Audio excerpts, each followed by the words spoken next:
Students, will go with the next part of the module number 1, that is Laplace transform.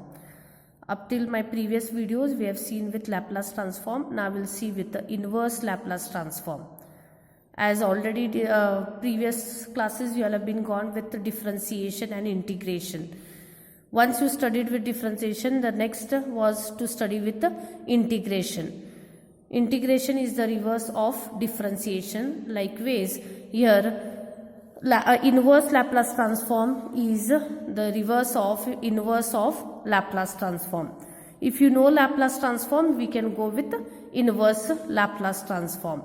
So the definition states as, if Laplace transform of f of t is equals to f of s, then f of t is equals to L inverse of f of s. Means this L operator will come this side, that time it will become L inverse. So L inverse of f of s is nothing but f of t. This is known as inverse Laplace transform. For example, we have Laplace transform of 1 is what? 1 by s. We have seen already how to calculate. We had calculated using the definition of Laplace transform, where f of t was 1. I was substituting in the definition and I was solving for the integration. I used to get Laplace transform of 1 as 1 by s. So if the L operator comes this side, it will become L inverse of 1 by s. So L inverse of 1 by s is how much? 1. So likewise, we are going to see the inverse transform, Laplace transforms of each function which I have seen in Laplace transform.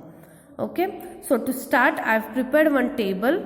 I have written both Laplace transforms of certain functions and inverse Laplace transform of the certain functions. So we'll start with, so the first function we had seen in Laplace transform was 1. So what is its Laplace transform we had seen? It is 1 by s. If L operator comes this side, it will become L inverse of 1 by s. So L inverse of 1 by s is 1. L inverse of 1 by s is 1. Next, we had seen the Laplace transform of e raised to at. What it was? It was 1 upon s minus a. If this L operator comes this side, it will become L inverse of 1 by s minus a is equals to e raised to at. L of e raised to minus at was 1 upon s plus a. If L operator comes this side, it will become L inverse of 1 upon s plus a, which is given by e raised to minus at.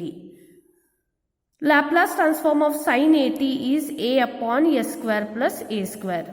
So L operator, when it comes this side, it will become L inverse of a upon s square plus a square, which is equivalent to sin at. Here whatever a is in the denominator, compulsory a has to be in the numerator. Then only we can directly write sin at. Suppose you are having 1 upon s square plus a square. What is not there in the numerator? A is not there. So whatever term is not there, write it in the denominator of the answer. I wanted here a, and here a is not there. So when you are writing for the answer, you should write divided by a. Okay, next. Laplace transform of cos at is s upon s square plus a square. So L inverse of s upon s square plus a square is cos at. Likewise, Laplace transform of sin hyperbolic at is a upon s square minus a square. So L inverse of a upon s square minus a square is sin hyperbolic at. Suppose a is not there, it is 1. Okay, so L inverse of 1 upon s square minus a square must be written as sin hyperbolic at upon a. Similarly, Laplace transform of cos hyperbolic at is s upon s square minus a square. Hence, L inverse of s upon s square minus a square is cos hyperbolic at. Next, Laplace transform of t raised to n, we had seen it is n factorial upon s raised to n plus 1.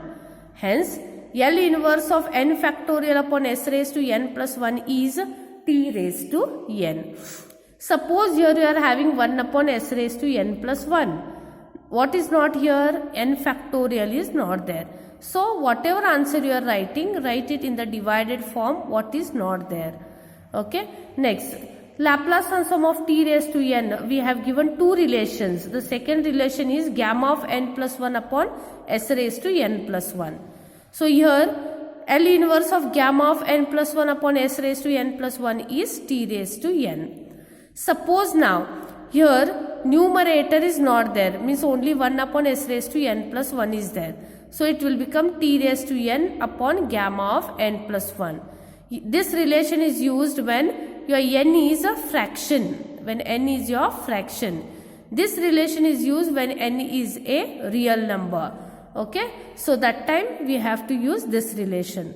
So likewise, this table is going to help us to solve for the problems. So if you know Laplace transform, you can do inverse Laplace transform. This table is very important, so go through the table, then we'll start with the problems. Yes, thank you.